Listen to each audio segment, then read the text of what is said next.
இன்றைக்கும் தேவனுடைய வார்த்தைக்கு நேராக நம்ம கடந்து போகலாம். ದೇವರ ವಾಕ್ಯಕ್ಕೆ ನೇರಾಗಿ ನಾವು ಹೋಗೋಣ. ಎಲ್ಲರೂ சேர்ந்து சொல்லமா I am. ಹೇಳೋಣ.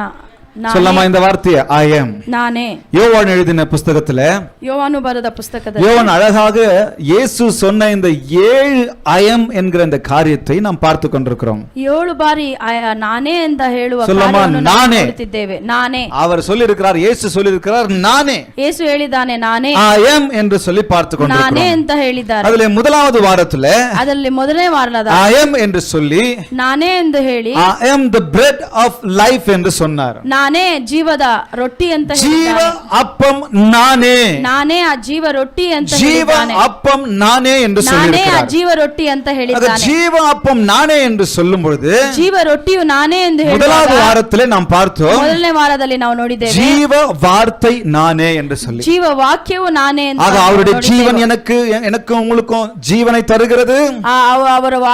அவருடைய ஜீவ வார்த்தை எனக்கு உங்களுக்கும் ஜீவனை தருகிறது. ಆತನ ಜೀವ ವಾಕ್ಯಗಳು ನಿಮಗೆ ನನಗೆ ಜೀವ ಕೊಡುತ್ತದೆ, ಸಮಾಧಾನத்தை ತರುகிறது, ಸಮಾಧಾನವನ್ನು ನೀಡಲಿದೆ, ಮನ நிறைவை ತರುகிறது ಎಂದು ನಾವು பார்த்தோம். ಶಾಂತಿಯನ್ನು ಕೊಡುತ್ತಿದೆ ಎಂದು இரண்டாவது வாரத்துல நம்ம பார்த்தோம். ಎರಡನೇ ವಾರದಲ್ಲಿ ನಾವು ನೋಡಿದ್ದೇವೆ I am. ನಾನೇ. ಎಲ್ಲ சொல்லலாமா I am. ನಾನೇ. சிரிச்ச முகத்தோட சொல்லலாமா ನಗು ಮುಖದಿಂದ ಹೇಳೋಣ I am. ನಾನೇ. I am. ನಾನೇ. நானே. ನಾನೇ. இரண்டாவதாக சொல்லுகிறார் ಎರಡನೇದಾಗಿ I am the light of the world ಎಂದು ನಾನೇ சொல்லுகிறார். ಲೋಕಕ್ಕೆ ಬೆಳಕಾಗಿದ್ದೇನೆ ಎಂದು ಹೇಳಿದ್ದಾನೆ. அவருக்கு தெரியும் ದೇವರಿಗೆ ಗೊತ್ತು இருள் பூமியை மூடினது, ಕತ್ತಲೆಯು ಲೋಕವನ್ನು காரிருள் ஜனங்களை மூடிக்கொண்டிருக்கிறது. ಕತ್ತಲೆಯು ಜನಗಳನ್ನು அவர் சொல்றாரு ಆತನು ಹೇಳುತ್ತಾನೆ நான் இந்த உலகத்துக்கு ஒளியாக இருக்கிறேன். ನಾನೇ ಲೋಕಕ್ಕೆ ಬೆಳಕಾಗಿದ್ದೇನೆ ಎಂದು ಹೇಳಿದ್ದಾನೆ. உலகத்துல வரும்பொழுது ನಾನು ಈ ಲೋಕಕ್ಕೆ ಬರುವಾಗ என்ன வேலை, ಕತ್ತಲೆಗೆ ಏನು ಕೆಲಸ, ಅಂಧಕಾರத்துக்கு என்ன வேலை, ಕತ್ತಲೆಗೆ ಏನು ಕೆಲಸ. ஹalleluya ஹalleluya. ஒளியாய் நான் இருக்கும்போது, ನಾನು ಬೆಳಕಾಗಿರುವಾಗ, பரிசுத்தமாய் நான் இருக்கும்போது, ಪರಿಶುದ್ಧವಾಗಿ ನಾನು ಇರುವಾಗ பாவத்திற்கு என்ன வேலை, ಪಾಪಕ್ಕೆ ಏನು ಕೆಲಸ. அதனால போன வாரம் நம்ம இரண்டாவது வாரத்துல பார்த்தோம். ಎರಡನೇ ವಾರದಲ್ಲಿ ನಾವು ನೋಡಿದ್ದೇವೆ அந்த ஒளியை உண்மையாக கவனமாக பின்பற்ற ಆ வேண்டும். ಬೆಳಕನ್ನು ನಾವು ಪೂರ್ಣ ಹೃದಯದಿಂದ ನಾವು அந்த ಹಿಂಬಾಲಿಸಬೇಕು. ஒளியை trustfully and patiently நாம் பின்பற்ற வேண்டும். ನಾವು ಪೂರ್ಣ ಹೃದಯದಿಂದ ನಂಬಿಕೆಯಿಂದ ನಾವು ಆ சும்மா அங்க ಬೆಳಕನ್ನು இங்க ಹಿಂಬಾಲಿಸಬೇಕೆಂದು நம்ம ನೋಡಿದ್ದೇವೆ. ஓடிக்கிட்டு இருக்கிறது நல்லதில்ல. ಇಲ್ಲಿ ಅಲ್ಲಿ ಓಡುವುದು அவர் சொல்லி இருக்கிறார் நானே ஒளி என்று சொல்லி. ಆತನು ಹೇಳಿದಾನೆ ನಾನೇ ಬೆಳಕು ಅಂತ. அவர்கிட்ட நம்ம கேட்டா கிடைக்காதது ஒண்ணுமே இல்ல. ಆತನ ಬಳಿ ಕೇಳಿದಕ್ಕೆ ನಮಗೆ ಸಿಗದೇ ಇರುವ ಕಾರ್ಯವೇನೂ ಇಲ್ಲ. அவர் சித்தப்படி எல்லாவற்றையும் அவர் ಆತನ நமக்கு ಚಿತ್ತದಂತೆ செய்கிறவராய் ಎಲ್ಲವನ್ನು ಮಾಡುವನು ಆತನಾಗಿದ್ದಾನೆ. சொல்லமா I am the bread of life. ನಾನೇ ಜೀವ ರೊಟ್ಟಿ. இரண்டாவது I am the light of the world. ಎರಡನೇದಾಗಿ ನಾನೇ ಲೋಕಕ್ಕೆ மூன்றாவதாக நாம பார்த்தோம் ಮೂರನೇದಾಗಿ ನಾವು I ನೋಡಿದ್ದೇವೆ am the door. ನಾನೇ ಬಾಗಿಲು. ನಾನೇ வாசல். ನಾನೇ ಬಾಗಿಲು. ನಾನೇ கதவாய் இருக்கிறேன். ನಾನೇ ಬಾಗಿಲು. அப்போ அந்த கதவு என்ன பண்ணுது, டிஃபெண்ட் பண்ணுது. ಆ ಬಾಗಿಲು ಏನ್ ಮಾಡುತ್ತೆ, ನನ್ನನ್ನು ಡಿಫೆಂಡ್ ಮಾಡುತ್ತದೆ, என்ன டெலிவர் பண்ணுது. ನನ್ನನ್ನು ಬಿಡುಗಡಿಸುತ್ತದೆ. இரண்டாவதாக டைரக்ட் பண்ணுகிறது. ನನಗೆ ಮಾರ್ಗ ತೋರಿಸುತ್ತದೆ. He is a director and dependable one.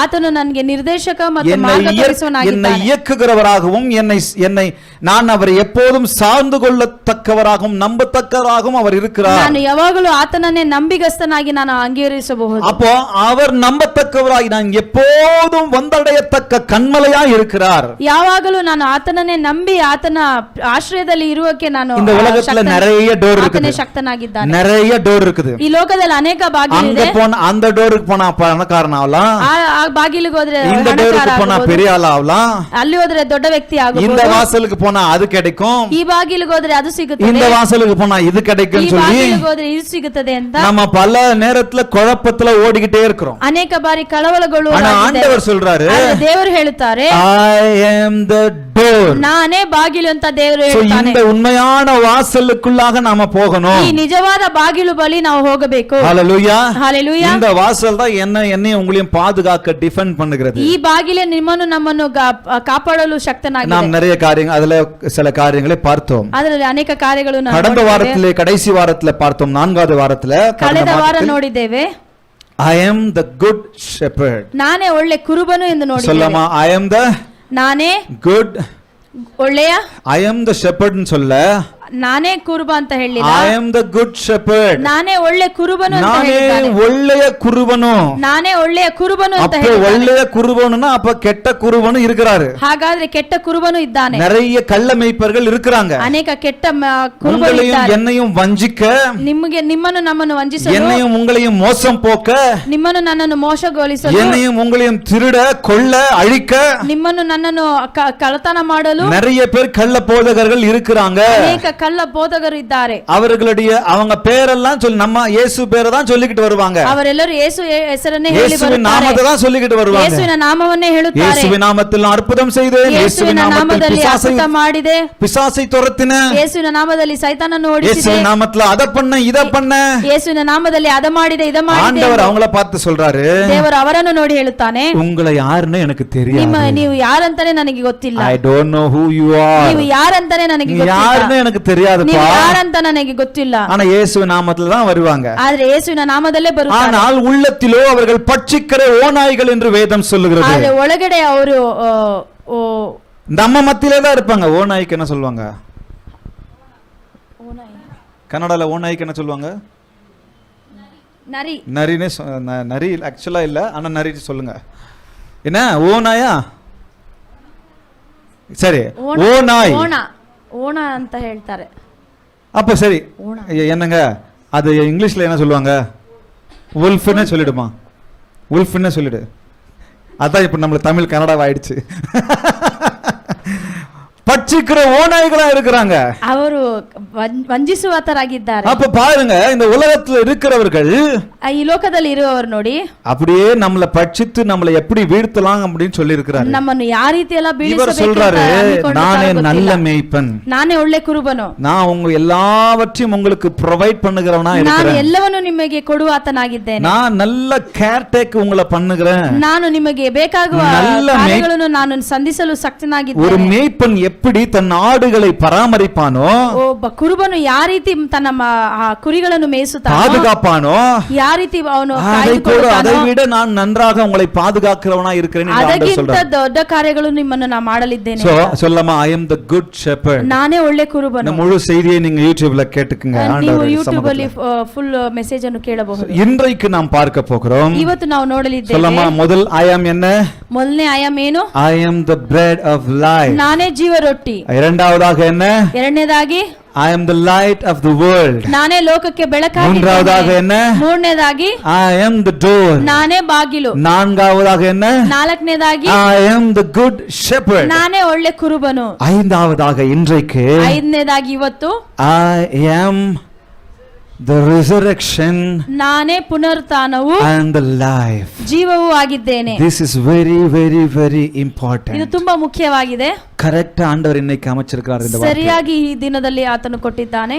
இந்த வார்த்தை மிக மிக அவசியமானது. ಈ ಮಾತು ಈ ವಾಕ್ಯವು ತುಂಬಾ ತುಂಬಾ ಅಗತ್ಯವಾಗಿದೆ. ஒவ்வொரு கிறிஸ்தவர்களும் இதை முழுவதுமாய் புரிந்து கொண்டிருக்க வேண்டும். ಒಬ್ಬೊಬ್ಬ ಕ್ರಿಸ್ತನು ಇದನ್ನು ಅರಿತಿರಬೇಕು. தேவனை அறியாதவர்கள் இந்த வசனத்தை முழுவதுமாய் அறிய வேண்டும். ದೇವನನ್ನು ಅರಿತೇ ಇರುವವರು ಈ ವಾಕ್ಯವನ್ನು இந்த ಅರಿತುಕೊಳ್ಳಬೇಕು. வசனத்தை நாம் முழுவதுமாக புரிந்து கொள்ளாவிட்டால் ಈ அநேகர் ವಾಕ್ಯವನ್ನು ನಾವು உங்களை ಸರಿಯಾಗಿ வஞ்சித்துடுவாங்க. ತಿಳಿದುಕೊಳ್ಳಲಿಲ್ಲ ಅಂದ್ರೆ ನಾವು ಮರಣ ಹೊಂದುತ್ತೇವೆ. இந்த வசனத்தை நாம் தெளிவாக தெரிந்து கொள்ளும்போது, ಈ ವಾಕ್ಯವನ್ನು ಸರಿಯಾಗಿ ನಾವು ತಿಳಿದುಕೊಳ್ಳುವಾಗ இந்த உலகத்தின் உபத்திரவங்கள், ಈ ಲೋಕದಲ್ಲಿರುವ பாடுகள், பலவீனங்கள், ಬಲಹೀನತೆಯು, பாடுகள், ಹೋರಾಟಗಳು, வியாதிகள் வரும்பொழுது, ಸಿಕ್ನೆಸ್ ಎಲ್ಲ ಬರುವಾಗ, இப்படிப்பட்ட காரியங்கள் எல்லாம் வரும்பொழுது ಈ ರೀತಿ ಎಲ್ಲ ಬರುವಾಗ நாம் நம்முடைய கண்ணோட்டம் எப்படி இருக்கும் என்பதை அறிந்து கொள்ள முடியும். ನಮ್ಮ ನೋಟ ಹೇಗಿರುತ್ತೆ ಅಂತ ನಾವು அப்போ ನೋಡಿಕೊಳ್ಳಬೇಕು. இந்த I am ரொம்ப முக்கியம். ಈ ನಾನೇ ಎಂಬುದು ತುಂಬಾ சொல்லமா, ಮುಖ್ಯವಾಗಿದೆ. I am the resurrection and the life. ನಾನೇ ಪುನರುತ್ಥಾನವು ಜೀವವೂ இயேசு சொல்லுகிறார், இயேசு சொல்லுகிறார், உங்களையும் என்னையும் பார்த்து சொல்லுகிறார், ಜೀಸಸ್ ಹೇಳುತ್ತಾರೆ, ನಿಮ್ಮನ್ನು ನನ್ನನ್ನು நானே உயிர்த்தெழுதலும் ஜீவனுமாய் இருக்கிறேன். ನಾನೇ ಪುನರುತ್ಥಾನವು ಜೀವವಾಗಿದ್ದೇನೆ ಅಂತ இந்த ಹೇಳುತ್ತಾರೆ. உயிர்த்தெழுதலும் ஜீவனுமாய் இருக்கிறேன் என்ற இந்த வார்த்தையை வச்சுதான் இன்னைக்கு நிறைய பேரை வஞ்சித்து கொண்டிருக்கிறாங்க. ನಾನೇ ಪುನರುತ್ಥಾನ ಜೀವವಾಗಿದ್ದೇನೆ ಅಂತ அவர் ಹೇಳಿ சொல்லிட்டாரு, ಅನೇಕರು அவர் சொல்லிட்டாரு, ಹೇಳುತ್ತಾರೆ. அவர் சொல்லிட்டாரு, ಆತನು ಹೇಳಿದ್ದಾನೆ, உயிர்த்தெழுதலும் ஜீவனுமாய் இருக்கிறேன்னு சொல்லி, ಪುನರುತ್ಥಾನವು ಜೀವವಾಗಿದ್ದೇನೆ ಅಂತ என்னை ಹೇಳಿ, விசுவாசிக்கிறவன் ನನ್ನನ್ನು ವಿಶ್ವಾಸಗೊಳ್ಳುವವರು மரித்தாலும் பிழைப்பான். ಮರಣ ಹೊಂದಿದರೂ வசனம் ಜೀವಿಸುವರು. நான் வாசிக்கிறேன். யோவான் 11:25. ಯೋಹಾನ 11:25 ವಾಕ್ಯ ಇದೆ. ಯೇಸು ಅವளை நோக்கி, அதாவது மார்த்தாளை நோக்கி, ಯೇಸು ಆಕೆಯನ್ನು ನೋಡಿ, நானே உயிர்த்தெழுதலும் ஜீவனுமாய் இருக்கிறேன், ನಾನೇ ಪುನರುತ್ಥಾನವೂ ಜೀವವಾಗಿದ್ದೇನೆ, என்னை விசுவாசிக்கிறவன் மரித்தாலும் பிழைப்பான். ನನ್ನನ್ನು ನಂಬುವವರು ಸತ್ತರೂ ಬದುಕುತ್ತಾನೆ. இந்த வார்த்தையை வச்சுக்கிட்டு நிறைய பேர் எப்படி வஞ்சிக்கிறாங்க? ಈ ವಾಕ್ಯವನ್ನು ಇಟ್ಟು ಅನೇಕರನ್ನು ವಂಚಿಸುತ್ತಾರೆ. உலகத்துல உபத்திரவம் இல்ல, ಲೋಕದಲ್ಲಿ ಕಷ್ಟಗಳಿಲ್ಲ, உலகத்துல வியாதி இல்ல, ಲೋಕದಲ್ಲಿ ರೋಗಗಳಿಲ್ಲ, உலகத்துல பலவீனம் இல்ல, ಲೋಕದಲ್ಲಿ ಬಲಹೀನತೆ ಇಲ್ಲ, உலகத்துல சாவு இல்ல, ಲೋಕದಲ್ಲಿ ಸಾವಿಲ್ಲ, சாவாமை என்கிற உபதேசம் இன்றைக்கு பெருகி கொண்டிருக்கிறது. ಸಾವೇ ಇಲ್ಲ ಅಂತ ಉಪದೇಶಗಳು ಅನೇಕ ஏன்னா ஆண்டவர் சொல்லிட்டாரு, ಯಾಕಂದ್ರೆ ದೇವರು ಹೇಳಿದ್ದಾನೆ, என்னை விசுவாசிக்கிறவன் ನನ್ನನ್ನು ನಂಬುವವರು மரித்தாலும் பிழைப்பான். ಮರಣ ಹೊಂದಿದರೂ ಬದುಕುವರು. கரெக்ட் தானே? ಕರೆಕ್ಟ್ ಅಲ್ಲವೇ? கேக்குறது அவங்க சொல்றது கரெக்ட் மாதிரி தானே இருக்கு, ಕೇಳಿದರೆ ಅದು ಸರಿಯಾಗಿ சரி மாதிரி தானே ಇருக்கு, ಸರಿ ತರವೇ ಇದೆ ಅಲ್ಲ, அது சரி அல்ல. ಆದ್ರೆ ಅದು ಸರಿ ಅಲ್ಲ. ஆண்டவர் சொல்றாரு, ದೇವರು ಹೇಳುತ್ತಾರೆ, இது உலகத்தில் உபத்திரவம் உண்டு, ಈ ಲೋಕದಲ್ಲಿ ಅನೇಕ ಕಾರ್ಯಗಳಿದೆ, உபத்திரவம் உண்டு, உபத்திரவம் சொல்லுங்க, ಉಪದ್ರವಗಳು ಇದೆ, உபத்திரவ ಉಂಟು, ಉಪದ್ರವ ಉಂಟು, ஆனாலும் திடன் கொள்ளுங்கள், ಆದರೂ ನೀವು ಬಲಕೊಳ್ಳಿರಿ, உலகத்தை நான் ஜெயித்தேன் ನಾ அப்படின்னு சொல்றாரு. ಲೋಕವನ್ನು ಜಯಿಸಿದ್ದೇನೆ ஆக ಅಂತ ಹೇಳಿದ್ದಾರೆ. தேவையில்லாத உபதேசத்திற்கு வஞ்சிக்கப்படாதீங்க. ಬೇಡದೇ ಇರುವ ಕಾರ್ಯಗಳಿಗೆ ನೀವು என்னை ஆன்லைன்ல கேட்டுக்கொண்டிருக்கிற நண்பர்களே, ಆನ್ಲೈನ್ ಅಲ್ಲಿ ಕೇಳುತ್ತಿರುವ தேவையில்லாம சாவாமை குறித்த உபதேசத்திற்கு நீங்க இணங்கி போவாதீங்க. ಬೇಡದೇ ಇರುವ ಉಪದೇಶಗಳಿಗೆ ಹಿಂದೆ அந்த ಹೋಗಬೇಡಿ. உபதேசத்தை செய்கிறவனே ஒரு நாள் மரித்திருக்கிறான். ಬೋಧನೆ ಮಾಡುವವರೇ ಮರಣ ಹೊಂದಿದ್ದಾರೆ, மரித்தார்கள், மரிப்பார்கள். ಮರಣ ಹೊಂದಿದ್ದಾರೆ. ஆண்டவர் இந்த இடத்துல சொல்ல வருகிறது என்ன? ದೇವರು ಇಲ್ಲಿ ಹೇಳುವುದು, I am the resurrection and the life. ನಾನೇ ಪುನರುತ್ಥಾನವು ಜೀವವಾಗಿದ್ದೇನೆ ಎಂದು ಹೇಳುತ್ತಾನೆ. இன்றைக்கு நாம் அதை பார்க்க போகிறோம். ಇವತ್ತು ನಾವು ಅದನ್ನು ನೋಡಲಿದ್ದೇವೆ. ஆண்டவர் ದೇವರು ஒரு குறிப்பிட்ட சந்தர்ப்பத்திலே இந்த வார்த்தையை சொல்லுகிறார். ಒಂದು ಸನ್ನಿವೇಶದಲ್ಲಿ ಈ ಮಾತನ್ನು ಹೇಳುತ್ತಾನೆ. என்ன சொல்றாரு? ಏನು ಹೇಳುತ್ತಾನೆ? எப்ப சொல்றாரு? ಯಾವಾಗ ಹೇಳುತ್ತಾನೆ? ஒரு ஃபேமிலி இயேசுவுக்கு ரொம்ப விருப்பமான ஒரு ஃபேமிலி ಒಂದು இருந்துச்சு. ಯೇಸುವಿಗೆ ಇಷ್ಟವಾದ ಒಂದು ಕುಟುಂಬ ಇತ್ತು. அந்த ஃபேமிலி யாருன்னு சொன்னா மேரி, மார்த்தா, லாசரு ஃபேமிலி. ಅದು ಮೇರಿ ಮಾರ್ತಳು ಮತ್ತು ಲಾಜರನ ಕುಟುಂಬ. மேரி, மார்த்தா, லாசரு ஃபேமிலி ಈ ಮೇರಿ ಮಾರ್ತಳು ಮತ್ತು ಲಾಜರ್ ಕುಟುಂಬ ரொம்ப அவங்க மேல ரொம்ப நேசத்தை வைத்தார் இயேசு, அவர் சரீர பிரகாரமாய் வாழ்ந்து கொண்டிருந்த நாட்களிலே. ಯೇಸುವಿಗೆ ಆ ಕುಟುಂಬದಲ್ಲಿ ಪ್ರೀತಿ ತುಂಬಾ ಇತ್ತು. ஒரு நாள் அவர் ஒரு இடத்துல ஊழியம் பண்ணிட்டு இருக்கிறார் இயேசு. ಒಂದು ದಿನ ಯೇಸು ಬೇರೆ ಕಡೆ இந்த இடத்திலே லாசரு, மார்த்தா மரியாளுடைய சகோதரனாகிய லாசரு வியாதிப்பட்டிருக்கிறான். ಈ ಜಾಗದಲ್ಲಿ ಲಾಜರು ಎಂಬನು வியாதிப்பட்டிருக்கிறான், ಬಲಹೀನ ಹೊಂದಿದನು, வியாதி ರೋಗಗೊಂಡಿದ್ದನು, மரண வியாதியில இருக்கிறான் அவன், ಮರಣದ ರೋಗದಲ್ಲಿದ್ದ. அப்ப அந்த சூழ்நிலையில இயேசுவுக்கு செய்தியை சொல்லி அனுப்புறாங்க. ಅವಾಗ ಯೇಸುವಿಗೆ ಒಂದು ಸಂದೇಶ ಹೋಗುತ್ತೆ. இயேசுவுக்கு செய்தியை சொல்லி அனுப்புன உடனே ಸಂದೇಶ ಯೇಸುವಿಗೆ ಹೋಗಿದ நேசித்த குடும்பத்துல ஒருத்தர் வியாதிப்பட்டிருக்காங்க. ಪ್ರೀತಿಕೊಂಡ ಕುಟುಂಬದಲ್ಲಿ ಈ ರೀತಿ ಆಗಿದೆ ಅಲ್ಲ. மார்த்தா, மரியா, லாசரு ஃபேமிலினா அவருக்கு அவ்வளவு இஷ்டம். ಮಾರ್ತಾ, ಮರಿಯ, ಲಾಜರು ಕುಟುಂಬ ಅಂದ್ರೆ ಇಷ್ಟ. அந்த விஷயத்தை கேள்விப்பட்ட இயேசு என்ன பண்ணிருக்கணும்? ಕೇಳಿದ ತಕ್ಷಣವೇ ಯೇಸು ಏನು உடனே ಓಡಿ வந்திருக்கணும்ல, ತಕ್ಷಣವೇ ಓಡಿ ಬರಬೇಕತ್ತಲ್ಲ. அப்படி வரல. ಆದ್ರೆ ಆ ರೀತಿ நீங்க யோவான் 11 அதிகாரத்தை வாசிச்சீங்கன்னா உங்களுக்கு தெரியும். ಯೋಹಾನ 11ನೇ ಅಧಿಕಾರ ನೀವು ಓದಿದರೆ அந்த விஷயத்தை கேள்விப்பட்டா ಆ ವಿಷಯವನ್ನು ಕೇಳಿದ ತಕ್ಷಣ இன்னும் 2 நாள் அங்கேயே தங்குறாங்க. ಇನ್ನು 2 ದಿವಸ ಅಲ್ಲೇ ಇದ್ದರು. உடனே கிளம்பலையா, ತಕ್ಷಣವೇ ಹೊರಡಲಿಲ್ಲ. கேக்குறதுக்கு ஒரு மாதிரி இருக்கா? ಕೇಳಲಿಗೆ ಒಂಥರ ಇದೆ ಅಲ್ಲವೇ? அவருக்கு தெரியும், ಆದ್ರೆ ಅವರಿಗೆ ಗೊತ್ತು எப்ப கிளம்பணும் சொல்லி, ಯಾವಾಗ ಹೋಗಬೇಕಂತ. அப்ப அந்த விஷயத்தை கேள்விப்பட்ட உடனே ಆ அவர் ವಿಷಯವನ್ನು சொல்றாரு, ಕೇಳಿದ ತಕ್ಷಣ இந்த வியாதி ಈ ರೋಗವು மரணத்துக்கு ஏதுவா இல்லாமல் ಮರಣಕ್ಕೆ ನೇರಾಗಿ ಇಲ್ಲದೆ இந்த சூழ்நிலை, இந்த வியாதி என்ன ஆக போகிறது? தேவ மகிமைக்கு ஏதுவாய் ಈ இருக்க ರೋಗವು போகிறது. ದೇವರ ಮಹಿಮೆಗೋಸ್ಕರ ಇರಲಿದೆ ಅಂತ. அதனால அவர் தங்கின இடத்துல 2 நாள் தங்கிட்டு ಸ್ಥಳದಲ್ಲಿ ಇನ್ನೂ 2 ದಿನ அதுக்கப்புறம் எழுந்து வராரு. ಆ ನಂತರ ಬರುತ್ತಾರೆ. எழுந்து வரும்பொழுது மார்த்தாள் அதை கேள்விப்பட்டு, ಅದನ್ನು ಮಾರ್ತಾಳು ಕೇಳಿದ இன்னும் அவர் அது கிராமத்துக்குள்ளாக வரல. ಇನ್ನ ಗ್ರಾಮ ಒಳಗೆ மார்த்தா இயேசுவை எதிர்கொண்டு ஓடி போறா. ಮಾರ್ತಾಳು ಯೇಸುವನ್ನು ನೋಡಿ ಓಡುತ್ತಾಳೆ. ஓடி போய் அவங்க என்ன சொல்றாங்க? ಓಡೋಗಿ ಏನು ಹೇಳುತ್ತಾರೆ? ಯೇಸುವೆ நீர் இருந்தீரானால். ನೀವಿದ್ದಿದ್ದರೆ. இத சொல்லலாமா? ಇದನ್ನು ಹೇಳೋಣ. 11:21 வசனம் சொல்லுகிறது. 11:21 மார்த்தாள் இயேசுவினிடத்தில் வந்து, ஆண்டவரே, ಮಾರ್ತಾಳು ಯೇಸುವಿನ ಬಳಿ ಬಂದು, நீர் இருந்தீரானால் ನೀವಿದ್ದಿದ್ದರೆ என் சகோதரன் மரித்திருக்க மாட்டான். ನನ್ನ ಸಹೋದರನು ಮರಣ ಹೊಂದಿರಲಿಲ್ಲ. இதே வார்த்தையை மரியாள் சொல்லுகிறாள். ಇದೇ ಮಾತನ್ನು ಮರಿಯಾಳು இயேசுவே, நீர் இருந்தீரானால் என் சகோதரன் மரித்திருக்க மாட்டான். ನೀವಿದ್ದಿದ್ದರೆ ನನ್ನ ಸಹೋದರನು ಮರಣ ಹೊಂದುತ್ತಿರಲಿಲ್ಲ. சகோதரன் மரித்து போயிட்டான். ಆದ್ರೆ ನನ್ನ ಸಹೋದರನು ಮರಣ கல்லறையில் அடக்கம் பண்ணி 4 நாள் ஆச்சு. ಅವನನ್ನು என்னமா அடக்கம் பண்றதுக்கு? ಸಮಾಧಿ ಮಾಡಿ 3 ದಿನವಾಯಿತು, 4 நாள் ஆயிடுச்சு. 4 ದಿವಸವಾಯಿತು. இவங்க சொல்றாங்க, ಇವರು ಹೇಳುತ್ತಾರೆ, சகோதரன் மரித்துட்டான், ನನ್ನ ಸಹೋದರನು ಮರಣ ಹೊಂದಿದ್ದಾನೆ, நீங்க இருந்திருந்தீங்கன்னா நடந்திருக்காது. ನೀವಿದ್ದಿದ್ದರೆ ನಡೆಯುತ್ತಿರಲಿಲ್ಲ. பிரியமானவர்களே, இன்றைக்கு ஒரு முக்கியமான செய்தி உங்களுக்கு. ಪ್ರಿಯವಾದರೆ ನಿಮಗೆ ಇವತ್ತು ಒಂದು ಸುಂದರವಾದ ವಾಕ್ಯವಿದೆ. நம்முடைய வாழ்க்கையில் மரணம் உண்டு. ನಮ್ಮ ಬಾಳಲ್ಲಿ ಮರಣವಿದೆ. நம்மை சேர்ந்தவர்களுக்கு மரணம் உண்டு. ನಮ್ಮೊಟ್ಟಿಗೆ விரும்பினாலும் சரி விரும்பாவிட்டாலும் சரி மரணம் நம்மை தேடி வரும். ನಮಗೆ ಇಷ್ಟವಾದರೂ ಸರಿ ಇಲ್ಲದಿದ್ದರೂ ಸರಿ ಮರಣ ಬರುತ್ತದೆ. நம்மை சேர்ந்தவர்களுக்கு மரணம் வரும். ನಮ್ಮೊಟ್ಟಿಗೆ ಇರುವವರೆಗೂ ಮರಣ ಬರುತ್ತದೆ. நாம் பார்க்காதவர்கள் காணாதவர்கள் குறித்துதான் மரண செய்திகள் கேள்விப்படுவோம். ನಾವು ಮರಣ ಕಾರ್ಯಗಳು ஆனால் ಕೇಳುತ್ತೇವೆ. உங்களுக்கு ஒரு நற்செய்தி இன்றைக்கு இருக்கு. ಆದರೆ ನಿಮಗೆ ಒಂದು ಒಳ್ಳೆ ಸುವಾರ್ತೆ ಇದೆ. Death is not a end. ಮರಣವು ಅದು மரணம் ஒரு முடிவு அல்ல. ಮರಣವು ಒಂದು ಎಂಡ್ ಅಲ್ಲ. மரணம் ஒரு முடிவு அல்ல. ಮರಣವು ಒಂದು ಎಂಡ್ ಅಲ್ಲ. அது நித்திய வாழ்வுக்கு நித்திய ஜீவனுக்கு ஆரம்பமாயிருக்கிறது. ಅದು ನಿತ್ಯ ಜೀವಕ್ಕೆ ಅದು ಆರಂಭವಾಗಿದೆ. கிறிஸ்துவுக்குள் மரித்தவர்களுக்கு, ಕ್ರಿಸ್ತನಲ್ಲಿ ಮರಣ ಹೊಂದಿದವರಿಗೆ. கிறிஸ்துவுக்குள் மரித்தாதவர்களுக்கு அந்த ஆரம்பம் இல்ல. ಕ್ರೈಸ್ತನಲ್ಲಿ ಮರಣ ಹೊಂದಿದವರಿಗೆ ಅಲ್ಲ. ஆனா இன்னைக்கு நீங்க யோசிச்சு பாருங்க, ಕ್ರೈಸ್ತನ ಇಲ್ಲದೆ ಇದ್ದರೆ, கிறிஸ்துவுக்குள் நான் மரித்தேனால், ಕ್ರೈಸ್ತನಲ್ಲಿ ನಾ ಮರಣ ಹೊಂದರೆ எனக்கு ನನಗೆ இன்னொரு வாழ்க்கை உண்டு. ಇನ್ನೊಂದು ಜೀವನವಿದೆ. There is life after death. ಮರಣದ ನಂತರ ಒಂದು ಬಾಳು ಇದೆ. அந்த வாழ்வு என் ஆத்துமா ಆ ಬಾಳು ನನ್ನ பரலோகத்தில் வாழும். ಪರಲೋಕದಲ್ಲಿ ಬಾಳುತ್ತದೆ. ஆண்டவர் இந்த இடத்துல குறிப்பிடுகிறது இதைத்தான். ದೇವರು ಇದರಲ್ಲಿ ಹೇಳುವುದು ಅದನ್ನೇ. இயேசு இன்னொரு இடத்துல குறிப்பிடுகிறார். ಇನ್ನೊಂದು ಜಾಗದಲ್ಲಿ ಹೇಳುತ್ತಾರೆ. மார்த்தாளுக்கு சொல்றாரு, ಮಾರ್ತಾಳಿಗೆ ಹೇಳುತ್ತಾರೆ 23வது வசனத்துல, 23ನೇ ವಾಕ್ಯದಲ್ಲಿ இயேசு அவளை நோக்கி, ಯೇಸು ಅವಳನ್ನು ನೋಡಿ, உன் சகோதரன் உயிர்த்தெழுந்திருப்பான். ನಿನ್ನ ಸಹೋದರನು ಪುನರುತ್ಥಾನ ಹೊಂದುವನು. இங்க வந்து சரீர பிரகாரமான உயிர்த்தெழுதலை குறித்து சொல்லுகிறார். ಇಲ್ಲಿ ಬಂದು ಶಾರೀರಿಕ ರೀತಿಯಾದ ಪುನರುತ್ಥಾನ. 25வது வசனத்துல 25ನೇ ವಾಕ್ಯದಲ್ಲಿ ஆண்டவர் சொல்றாரு, ದೇವರು ಹೇಳುತ್ತಾನೆ, நானே உயிர்த்தெழுதலும் ஜீவனுமாய் இருக்கிறேன், ನಾನೇ ಪುನರುತ್ಥಾನವು ಜೀವವಾಗಿ என்னை விசுவாசிக்கிறவன் மரித்தாலும் பிழைப்பான் என்று சொல்லும்போது, ನನ್ನ ಮೇಲೆ ವಿಶ್ವಾಸಗೊಳ್ಳುವವನು ಮರಿತರೂ ಜೀವ ಹೊಂದುವನು ಅಂತ ಹೇಳಿ, உயிரோடு இருந்து என்னை விசுவாசிக்கிறவன் எவனும் ಜೀವಂತವಾಗಿ ವಿಶ್ವಾಸಿಸುವವನು ಯಾರೋ என்றென்றைக்கும் மறியாமலும் இருப்பான். என்றென்றைக்கும் மறிக்காம இருப்பா.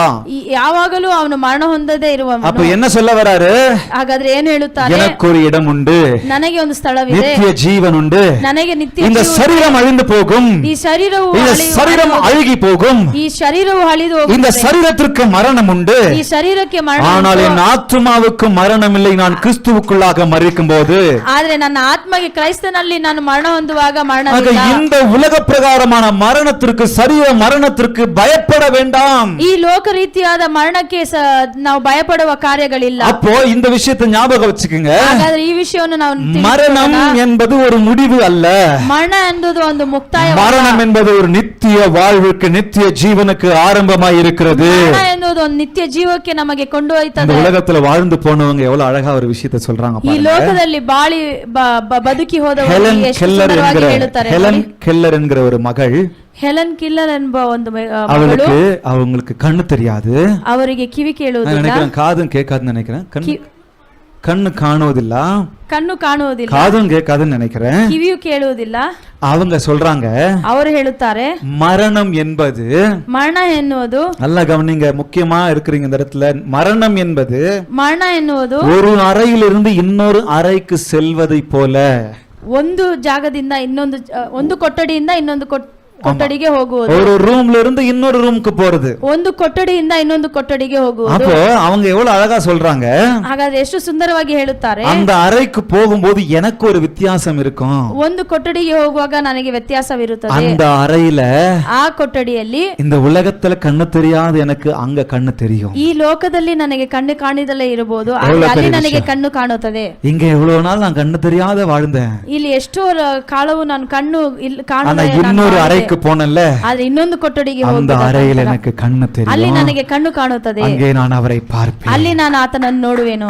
இதுதான் கிறிஸ்துவுக்குள்ளாக மரிப்பவர்கள். ಇದೇ ಕ್ರೈಸ್ತನಲ್ಲಿ ನಾವು ಮರಣ ಹೊಂದುವಾಗ ಈ ರೀತಿ ಇರುತ್ತೇವೆ. இன்னொரு உலக புகழ்பெற்ற ஒரு மனிதர், ಇನ್ನೊಬ್ರು தேவ மனிதர். ದೇವರ ಮಹಾನ್ எனக்கு ವ್ಯಕ್ತಿ ரொம்ப ಈ ರೀತಿ பிடிச்ச ஒரு ಹೇಳ್ತಾರೆ. தேவ மனிதர்.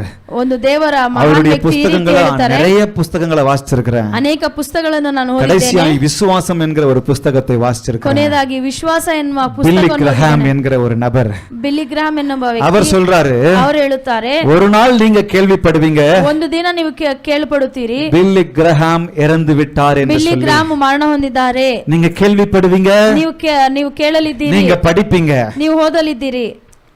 அதை நம்பாதீங்க, ಅದನ್ನು ನೀವು ನಂಬಬೇಡಿ, அதை நம்பாதீங்க. ಅದನ್ನು ನೀವು ನಂಬಬೇಡಿ.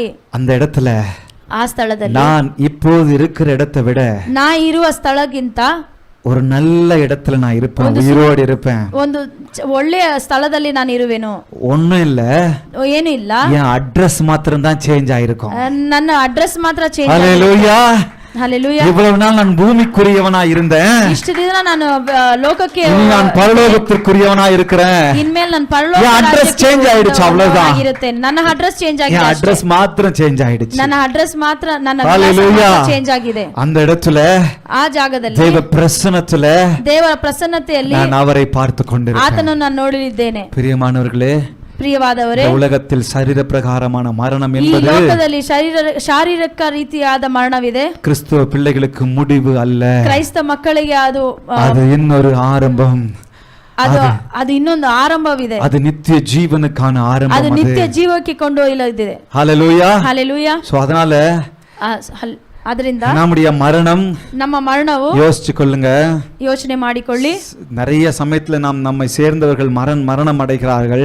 ನಮ್ಮೊಟ್ಟಿಗೆ ಇರುವವರು ಅನೇಕರು ಮರಣ ಹೊಂದುವರು. நமக்கு நிறைய கேள்விகள் உண்டாகுது, ನಮಗೆ ಅನೇಕ ಪ್ರಶ್ನೆಗಳು ಬರುತ್ತದೆ, நிறைய குழப்பங்கள் உண்டாகுது. ಅನೇಕ ಕಳವಳಗಳು ಬರುತ್ತದೆ. போன வாரம் இந்த டிசாஸ்டர் ஆன உடனே, வயநாடுல இந்த டிசாஸ்டர் ஆன உடனே ಕಳೆದ ವಾರ ಈ எவ்வளவு பேர் கேள்வி கேட்டாங்க தெரியுமா? ವಯನಾಡಿನಲ್ಲಿ ನಡೆದ ಕಾರ್ಯಗಳನ್ನು எவ்வளவு பேர் கேள்வி கேக்குறாங்க? ಎಷ್ಟು ಜನ ಪ್ರಶ್ನೆ ಕೇಳುವವರಾಗಿದ್ದಾರೆ? கடவுள் இருக்கிறாரா? ದೇವರಿದ್ದಾರಾ? கடந்த காலங்கள்ல 2011 வருஷம் நினைக்கிறேன், சுனாமி வந்த போதும் இதே மாதிரி கேள்வி கேக்குறாங்க. 2000 கடவுள் இருக்கிறாரா? ದೇವರಿದ್ದಾರಾ? கடவுள் இல்லையா? ಕೇಳಿದರು. கடவுள் இருக்கிறாரா? ದೇವರಿದ್ದಾರಾ? அவர் இருந்திருந்தா ஏன் இந்த சுனாமி வந்தது?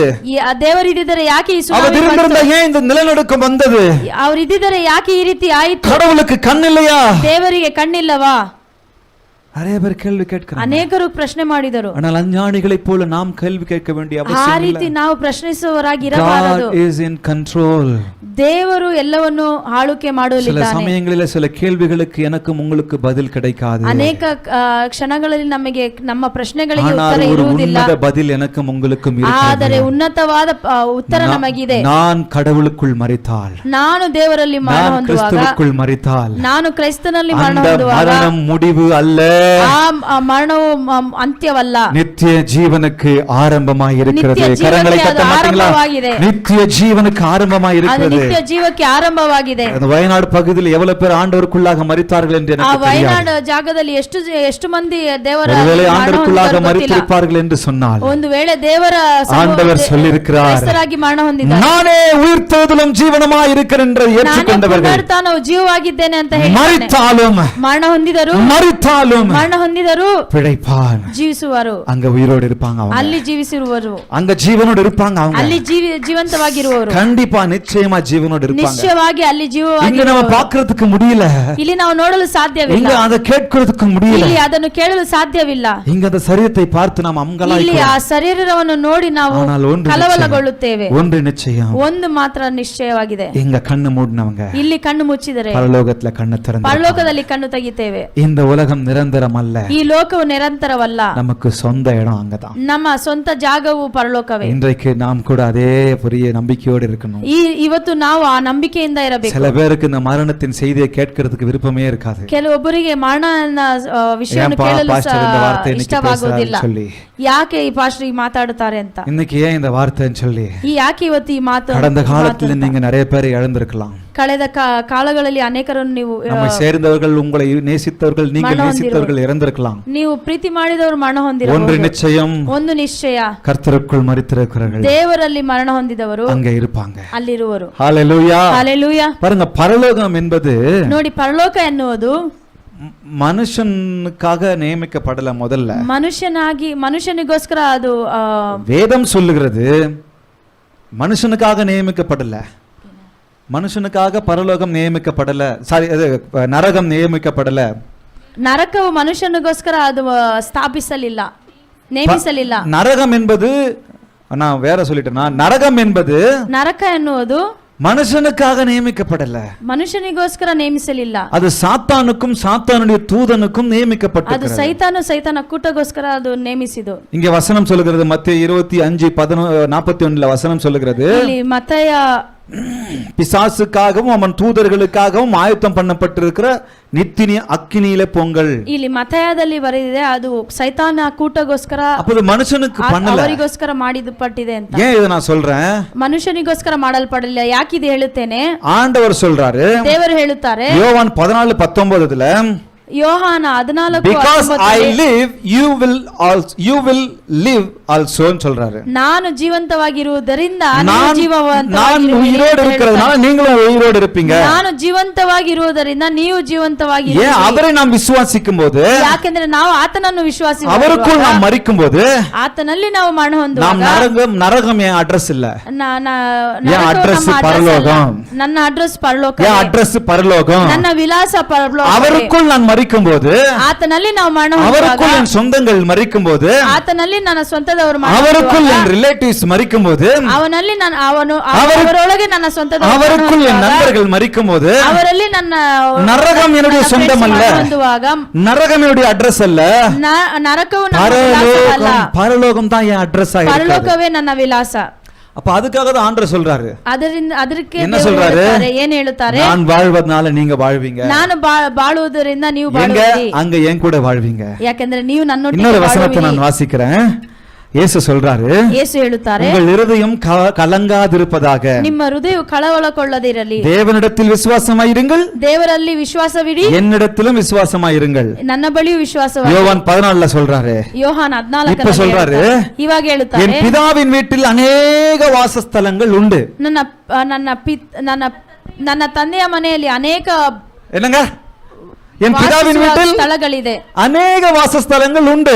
ಅನೇಕ ವಾಸಸ್ಥಳಗಳು ಇದೆ. அப்படி இல்லாதிருந்தால் நான் உங்களுக்கு சொல்லி இருப்பேன். ಹಾಗಿಲ್ಲದಿದ್ದರೆ ನಾನು ನಿಮಗೆ ಹೇಳಿರುತ್ತೇನೆ, ஒரு ஸ்தலத்தை உங்களுக்காக ஆயத்தம் பண்ண போகிறேன். ನಿಮಗೆ ಒಂದು ಸ್ಥಳವನ್ನು ಆಯತ ಮಾಡಲಿದ್ದೇನೆ. நான் போய் உங்களுக்காக ನಾನು ಹೋಗಿ ನಿಮಗೋಸ್ಕರ ஸ்தலத்தை ஆயத்தம் பண்ணின பின்பு, ಸ್ಥಳವನ್ನು ಆಯತ ಮಾಡಿದ ನಂತರ, நான் இருக்கிற இடத்திலே ನಾನಿರುವ நீங்கள் ಜಾಗದಲ್ಲಿ இருக்கும்படி ನೀವು ಇರುವ ಹಾಗೆ நான் மறுபடியும் வந்து உங்களை. ನಾನು ಅಲ್ಲಿ எவ்வளவு நல்ல தேவன் பாத்தீங்களா? ಎಷ್ಟು ಒಳ್ಳೆ ದೇವರು. அவர் இருக்கிற இடம் தான் எனக்கு அட்ரஸ். ಅವರು ಇರುವ ಸ್ಥಳವೇ ನಮಗೆ ವಿಳಾಸ. எவ்வளவு பெரிய விஷயங்க இது. ಎಷ್ಟು ದೊಡ್ಡ ವಿಷಯ. இந்த நிச்சயம் வேற எங்கேயாவது கிடைக்குமா எனக்கு? ಇದು ಬೇರೆ ಎಲ್ಲಾದ್ರೂ ಸಿಗುತ್ತದಾ? இந்த நிச்சயம் வேற எங்கேயாவது எனக்கு கிடைக்குமா? ಈ ನಿಶ್ಚಯವಾದ ಕಾರ್ಯ ಬೇರೆ ಎಲ್ಲಾದ್ರೂ நான் ಸಿಗುತ್ತದಾ? கிறிஸ்துவுக்குள்ளாக மரிக்கும்போது, ನಾನು ಕ್ರಿಸ್ತನಲ್ಲಿ ಮರಣ ಹೊಂದುವಾಗ, அந்த மரணம் ಆ ಮರಣವು முடிவு அல்ல, ಅದು நித்திய ஜீவனுக்கு ಅದು ஆரம்பம். ನಿತ್ಯ ಜೀವನಕ್ಕೆ ನೇರಾಗಿ ನಮ್ಮನ್ನು ஆண்டவர் அதான் ಕೊಂಡೊಯ್ಯಲಿದೆ. சொல்றாரு, ದೇವರು ಹೇಳುತ್ತಾರೆ, அதுதான் ஆண்டவர் சொல்றாரு, ಅದನ್ನೇ ದೇವರು ಹೇಳುತ್ತಾರೆ, I am the resurrection and ನಾನೇ the life. ಪುನರುತ್ಥಾನವು ಜೀವವಾಗಿದ್ದೇನೆ. பாருங்க, ನೋಡಿ, சில சமயத்துல ಕೆಲವು ಕ್ಷಣಗಳಲ್ಲಿ சரீரம் மரணம் அடைந்தால், ಶರೀರವು ಮರಣ ಹೊಂದಿದರೆ அதை எழுப்ப ஆண்டவர் வல்லவராய் இருக்கிறார். ಅದನ್ನು ಪುನರುತ್ಥಾನಗೊಳಿಸಲು சில ಶಕ್ತನಾಗಿದ್ದಾನೆ. கேஸ்ல சில விஷயத்துல ஆண்டவர் அதையும் செய்கிறார். காரணம், தேவனால் கூடாத காரியம் ஒன்றும் இல்லை. ಕೆಲವು ಸನ್ನಿವೇಶಗಳಲ್ಲಿ ದೇವರು ಮಾಡುತ್ತಾನೆ, ದೇವರಿಂದ ಸಾಧ್ಯವಾದ ಕಾರ್ಯ ಏನೂ ಇಲ್ಲ. நீங்க இந்த அதிகாரத்தை வாசிச்சீங்கன்னா உங்களுக்கு தெரியும், லாசருவே வெளியே வா அப்படின்னு சொன்ன உடனே வெளியே வரான். ಅಧಿಕಾರವನ್ನು ಓದಿದರೆ ನೀವು ಓದಿದರೆ செத்து 4 நாள் ஆனாலும் ಲಾಜರುವೆ ಎದ್ದು ಹೊರಗೆ ಬಂದ ತಕ್ಷಣವೇ ಬಂದ. அந்த 4 நாள் ஆன அந்த நாள்ல கூட லாசரு வெளியே வாண்ட உடனே மரித்தவன் உயிரோடு வந்துட்டான். 4 ದಿನ ಮರಣ ಹೊಂದಿ 4 ದಿನವಾಗಿದ್ದರೂ ಈ ಲಾಜರುವೆ ಹೊರಗೆ ಬಂದ ತಕ್ಷಣ ಯೇಸುವಲ್ ಕೂಡಾದ காரியம் ஒன்றும் இல்ல. ಯೇಸುವಿನ ಆಗದೆ ಇಲ್ಲ. ಅದರಲ್ಲಿ ಶರೀರத்தையும் எழுப்ப வல்லவராய் இருக்கிறார். ಮರಣ ಹೊಂದಿದ ಶರೀರವನ್ನು ಪುನರುತ್ಥಾನಗೊಳಿಸಲು ಶಕ್ತನಾಗಿದ್ದಾನೆ. ஆனால் அந்த எழுப்பின சரீரம் ஒரு நாள் மரணம் அடைந்துதான் ஆகணும். ಆದರೆ ಆ ಪುನರುತ್ಥಾನ ಮಾಡಿದ ಶರೀರವು ಒಂದು ದಿನ ಮರಣ ಹೊಂದಿದೆ. ಅದರ பிறகு ஆத்மா எங்க போகணும்? ಆದ ನಂತರ ಆತ್ಮ ಎಲ್ಲಿ ಹೋಗುತ್ತದೆ? லாசரு இன்னைக்கு உயிரோடு இருக்காரா? ಲಾಜರು ಇವತ್ತು இங்க சரீர பிரகாரமா இல்ல.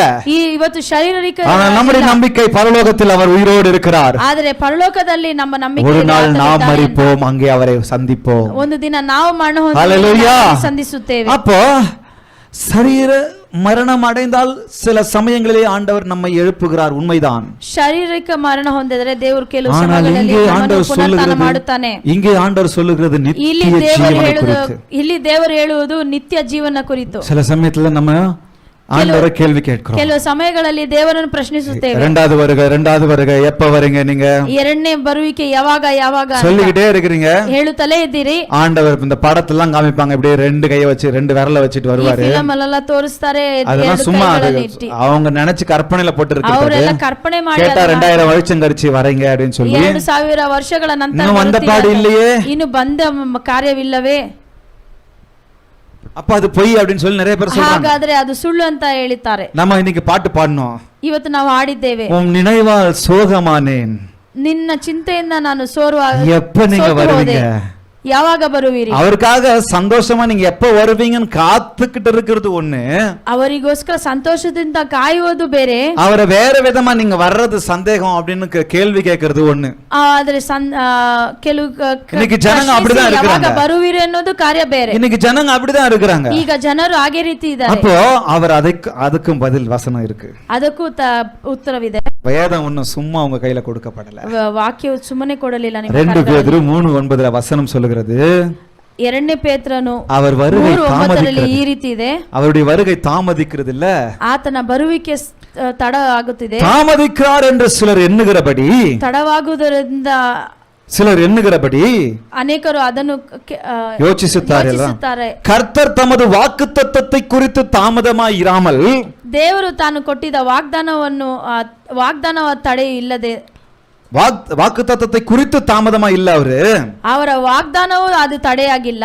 ஒருவரும் கெட்டு போகாமல் எல்லாரும் மனம் திரும்ப வேண்டும் என்பதை குறித்து அவர் இருக்கிறார். ಯಾರು ಕೆಟ್ಟು ಹೋಗಬಾರದೆಂದ ಕಾರ್ಯಗಳನ್ನು அவர் தாமதிக்கிறார். ಅದರಿಂದಲೇ ಆತನು எதுக்குங்க? ಯಾವುದಕ್ಕೆ? இன்னும் என் குடும்பத்துல ரட்சிக்கப்பட வேண்டிய நிறைய பேர் இருக்காங்க. ಇನ್ನು ನನ್ನ ಕುಟುಂಬದಲ್ಲಿ ರಕ್ಷಣೆ ಹೊಂದಲು அவர் தாமதிக்கிறார். எதுக்கு? ಆತನು ಇನ್ನು ಬರಲಿಲ್ಲ. இன்னும் இந்த உலகத்தில் அவர் ஏற்றுக்கொள்ளாதவர்கள் இருக்காங்க. ಇನ್ನು ಲೋಕದಲ್ಲಿ ಅನೇಕರು ದೇವರನ್ನು அவர் தாமதிக்கிறார். எதுக்கு? ಯಾಕೆ ಅವರು ಇನ್ನ ಬರಲಿಲ್ಲ? நானே உயிர்த்தெழுதலும் ஜீவனமா இருக்கிறேன் என்று சொன்னாரே, ನಾನೇ ಜೀವ ಪುನರುತ್ಥಾನವಾಗಿದ್ದೇನೆ ಅಂತ ಹೇಳಿದ. நான் அல்லாமல் அவன் மரித்து போனால் நரகத்திற்கு போய்டுவானே. ನಾನು ಇಲ್ಲದೆ ಅವರು ಮರಣ ಹೊಂದಿರಲು, என்னை ஏற்றுக்கொள்ளாவிட்டால், ನನ್ನನ್ನು ಅಂಗೀಕರಿಸಲಿಲ್ಲ, என்னை ஏற்றுக்கொள்ளாவிட்டால், ನನ್ನನ್ನು விசுவாசிக்காவிட்டால், ನನ್ನನ್ನು ವಿಶ್ವಾಸಗೊಳ್ಳದಿದ್ದರೆ எரிகிற அக்கினியில் தள்ளப்படுவானே. ಅವರು ಅಕ್ಕಿನಿಯಲ್ಲಿ ಹಾಕಲ್ಪಡುತ್ತಾರೆ. அதற்காக நான் தாமதிக்கிறேன். ಅದರಿಂದಲೇ ನಾನು ಇನ್ನ எல்லாரும் மனம் திரும்ப வேண்டும். ಎಲ್ಲರೂ மானசாந்தரம் ಹೊಂದಬೇಕು. எல்லாரும் மனம் திரும்ப வேண்டும். ಎಲ್ಲರೂ அதுக்காக தாங்க அவர் தாமதிக்கிறாரு. ಅದರಿಂದನೇ ಅವರು ಇನ್ನ ತಡೆ ಮಾಡುತ್ತಿದ್ದಾರೆ. என்ன அன்புள்ள தேவன், ಎಷ್ಟು ಪ್ರೀತಿವಂತ. கரங்களை தட்ட மாட்டீங்களா? என்ன அன்புள்ள தேவன். ಕರಗಳನ್ನು ತಟ್ಟಿ ಅವರಿಗೆ ಮಹಿಮೆ ಉಂಟಿಸೋಣ, ಸೋರ್ந்து போக வேண்டாம், ಸಲ್ಲಿಸೋಣ. 2 விஷயத்தை ஞாபகம் வச்சுக்கோங்க. 2 விஷಯವನ್ನು ತಿಳಿದುಕೊಳ್ಳಿ. நீங்க ஆண்டவரை பார்த்து நிறைய சமயத்துல கேள்வி நானும் கேட்டிருக்கிறேன், நீங்களும் கேட்டிருக்கலாம். ಅನೇಕ ಸಮಯಗಳಲ್ಲಿ ದೇವರನ್ನು ಪ್ರಶ್ನಿಸಿರಬಹುದು. போன வாரம் இந்த வயநாடுல இந்த கேள்வி வந்த உடனே ஒரே வருத்தம், ஒரே கண்ணீர், ஒரே வேதனை. ಈ ವಯನಾಡ ವಿಷಯವನ್ನು ಕೇಳಿದ ತಕ್ಷಣ ಅನೇಕ ಪ್ರಶ್ನೆ. அந்த வீடியோ பார்த்துட்டு ஏன்டா பார்த்தேன்னு ஸ்வைப் பண்ணி அனுப்பிட்டேன். ಆ ವಿಡಿಯೋ ನೋಡಿ ಯಾಕಪ್ಪ ನೋಡಿದೆ ಅನಿಸ್ತು. திருப்பியும் பார்த்தா வாட்ஸ்அப்ல இன்னொரு பிரதர் அதே வீடியோவை அனுப்பிச்சு வச்சிட்டாரு. ಮತ್ತೆ ನನಗೆ ವಾಟ್ಸ್ಆಪ್ ಅಲ್ಲಿ ಮತ್ತೆ ಇನ್ನೊಂದು ಸತಿ ಅದೇ ವಿಡಿಯೋ ಬಂತು. ನನಗೆ ತುಂಬಾ ಕಷ್ಟವಾಯಿತು. கேள்விக்கு மேல கேள்வி, ಪ್ರಶ್ನೆ ಮೇಲೆ ಪ್ರಶ್ನೆ. கர்த்தர் பேசுகிற தேவன், ದೇವರು ಮಾತನಾಡುವ ದೇವರು இந்த வசனத்துக்கு வார்த்தையை கொடுத்துட்டாரு. ಈ ವಾಕ್ಯವನ್ನು ಕೊಟ್ಟಿದ್ದನು. எவ்வளவு அழகா என் கூட பேசினாரு. ಎಷ್ಟು ಸುಂದರವಾಗಿ ದೇವರು ಮಾತನಾಡಿದ. சரியா இன்னைக்கு பேசுறாரு பாருங்க. ಕರೆಕ್ಟ್ ಆಗಿ ಈ ದಿನದಲ್ಲಿ ಮಾತನಾಡುತ್ತಾನೆ. அப்ப 2 விஷயத்தை ஞாபகம் வச்சுக்கோங்க. 2 ಕಾರ್ಯವನ್ನು ನೀವು ತಿಳಿದುಕೊಳ್ಳಿ. மரணம் எல்லாருக்கும் வரும். ಮರಣ ಎಲ್ಲರಿಗೂ ಬರುತ್ತದೆ. கிறிஸ்துவுக்குள் மரித்தவர்கள், ಕ್ರೈಸ್ತನಲ್ಲಿ ಮರಣ ಹೊಂದಿದವರು. நான் இன்னைக்கு நான் மரிச்சேன், நாளைக்கு மரிச்சேன்னு சொன்னா, ಇವತ್ತು ಇಲ್ಲಾಂದ್ರೆ ನಾಳೆ ನಾ ಮರಣ ಹೊಂದಿದರೆ வேதத்தின் பரிசுத்தவான்களை நான் காண முடியும்.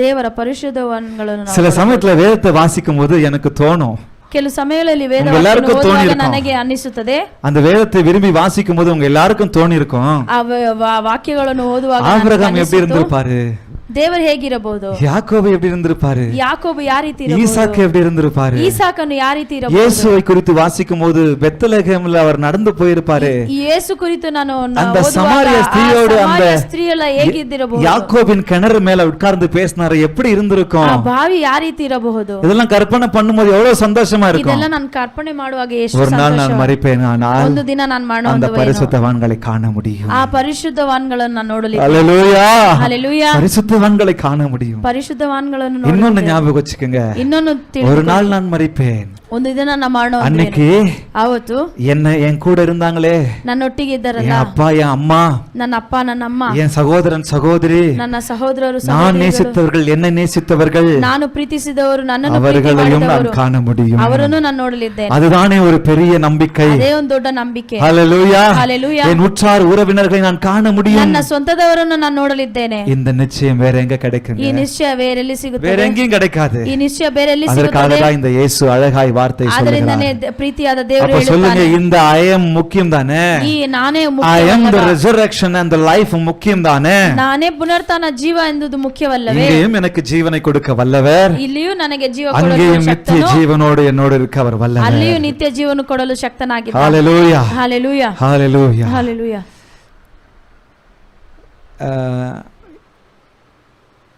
நான் நேரம் முடிஞ்சிருச்சு. நான் மூணாவது இன்னும் நிறைய இருக்கு. ஸோ அதனால ரெண்டாவது காரியத்துக்கு நான் போறேன்.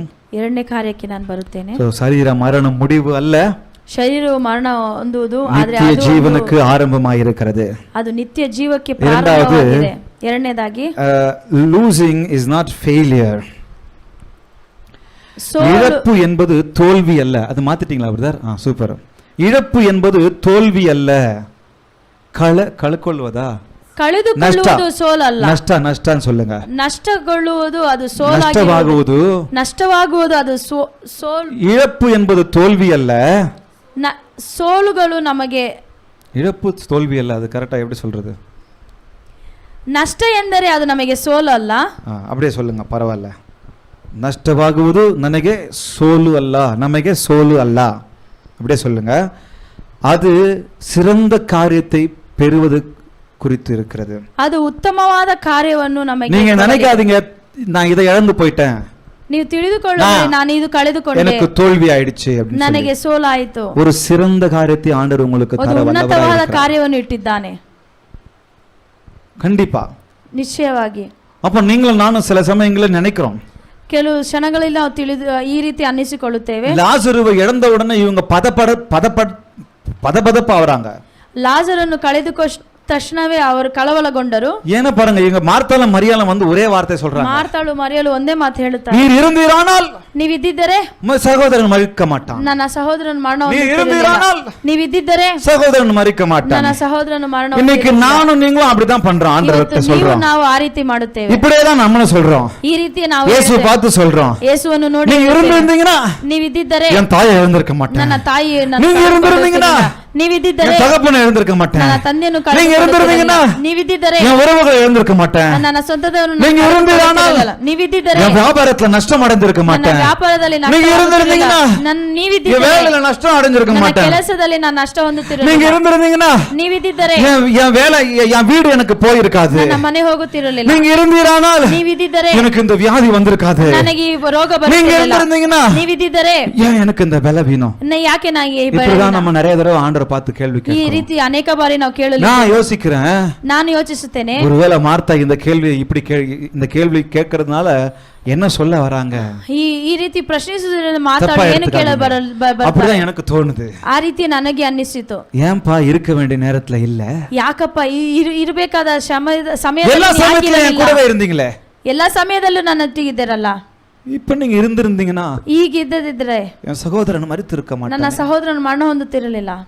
இப்படிதானே நம்ம கேட்கிறோம். ಈ ರೀತಿ ನಾವು ಕೇಳುತ್ತೇವೆ. மார்த்தாரு மரியாள் போல இப்படிதானே நம்ம கேட்கிறோம். ಮಾರ್ತಾಳು ಮರೆಯಲಂತೆ ನಾವು ಕೇಳುತ್ತೇವೆ. இயேசுவினுடைய சூழ்நிலை எப்படி? இயேசு நிலத்துல எப்படி இருந்திருப்பாரு? கொஞ்சம் யோசிச்சு பாருங்க. ಯೇಸು ಆ ಸಮಯದಲ್ಲಿ ಹೇಗಿದ್ದಿರಬಹುದು?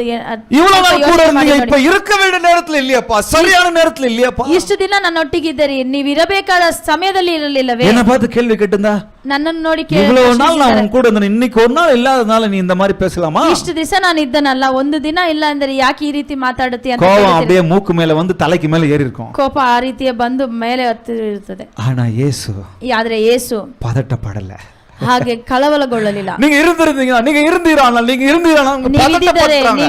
ನೀವಿದ್ದಿದ್ದರೆ ಅಂತ ಕಳವಳ. ஆனா இயேசு காமா சொல்றாரு. ಆದ್ರೆ ಯೇಸು ಶಾಂತಿಯಿಂದ ಹೇಳುತ್ತಾರೆ, காமா சொல்றாரு, ಶಾಂತಿಯಿಂದ ಹೇಳುತ್ತಾರೆ, தயவா சொல்றாரு, ದಯೆಯಿಂದ ಹೇಳುತ್ತಾರೆ, உன் சகோதரன் எழுந்திருப்பான். ನಿನ್ನ ಸಹೋದರನು ಪುನರುತ್ಥಾನ உன் சகோதரன் உயிர்த்தெழுந்திருப்பார். ನಿನ್ನ ಸಹೋದರನು ಪುನರುತ್ಥಾನ எங்கேயாவது இயேசு பதட்டப்பட்டாருன்னு வசனம் வாசிச்சிருக்கீங்களா? ಎಲ್ಲಾದ್ರೂ ಯೇಸು ಕಲವರಗೊಂಡರಂತ சொல்லுங்க நீங்க. ಓದಿದ್ದೀರಾ? இயேசு பதட்டப்பட்டார். நீங்க போய் பதட்டப்பட்ட உடனே அவர் வந்து பதட்டப்பட்டார்.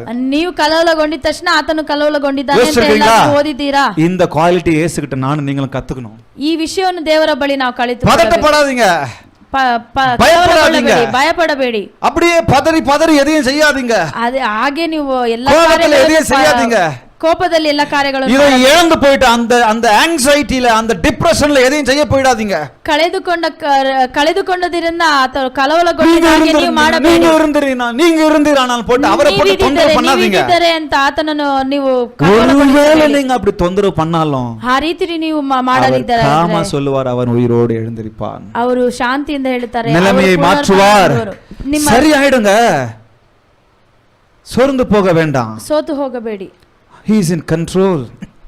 ಆತನು ಆಳ್ವಿಕೆ ಮಾಡಲಿದ್ದಾನೆ. ಸೋ நீங்க இழந்ததனால அது தோல்வி நினைக்காதீங்க. ನೀವು ಕಳೆದುಕೊಂಡಿದ್ದನ್ನ ಅದು ಸೋಲು ಅಂತ ಅನ್ನುಕೊಳ್ಳಬೇಡಿ. சிறந்ததை கர்த்தர் உங்களுக்காக வைத்திருக்கிறார் என்று சொல்லி ಉನ್ನತವಾದ ಕಾರ್ಯವನ್ನು ಇಟ್ಟಿದ್ದಾನೆ. சிறந்ததை கர்த்தர் வைத்திருக்கிறார் என்று சொல்லி ಉನ್ನತವಾದ ಕಾರ್ಯವನ್ನು ಇಟ್ಟಿದ್ದಾನೆ. நான் உலக பிரகாரமாகவும் சொல்கிறேன், ಈ ಲೋಕದ ರೀತಿ ಹೇಳ್ತೇನೆ, ஆவிக்குரிய நித்திய ஜீவனை குறித்தும் சேர்த்து சொல்கிறேன். ಜೀವ ಉಳ್ಳ மரணம் வரலாம், ಮರಣವು ಬರುತ್ತದೆ, தோல்வி அல்ல, ಆದರೆ ಸೋಲಲ್ಲ.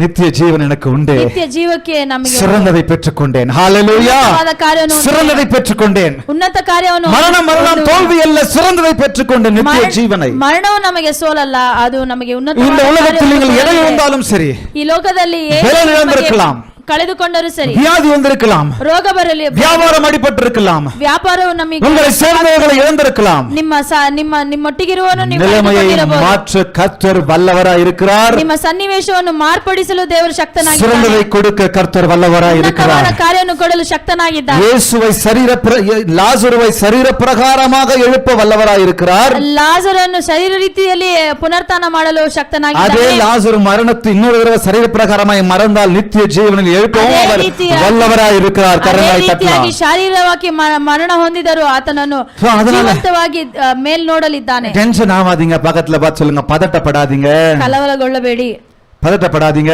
ಕಲವರಗೊಳ್ಳಬೇಡಿ. ஆண்டவரை குறித்து என்ன நினைச்சிட்டு இருக்கீங்க? ದೇವರನ್ನು ಕುರಿತು ಏನು ತಿಳಿದುಕೊಂಡಿದ್ದೀರಿ? ஆண்டவர் சொல்றாரு, இதை விசுவாசிக்கிறாயா? ಇದನ್ನು ನೀವು ವಿಶ್ವಾಸಗೊಂಡರೆ, அவர் சொல்றாரு, என்னை விசுவாசிக்கிறவன், ನನ್ನನ್ನು ವಿಶ್ವಾಸ ಮಾಡುವ, உயிரோடு இருந்து என்னை விசுவாசிக்கிறவன் எவனும் ಜೀವಂತವಾಗಿದ್ದು ನನ್ನನ್ನು ವಿಶ್ವಾಸಗೊಳ್ಳುವವನು என்றென்றைக்கும் மறியாமல் இருப்பான். ಯಾವಾಗ ಕೊನೆಯಾಂತರಿಗೂ ಮರಣ ಹೊಂದದೇ ಇರುವನು. இதை ಎಂದೆಂದಿಗೂ ಮರಣ பார்த்து கேட்கிறாரு, இதை விசுவாசிக்கிறீங்களா?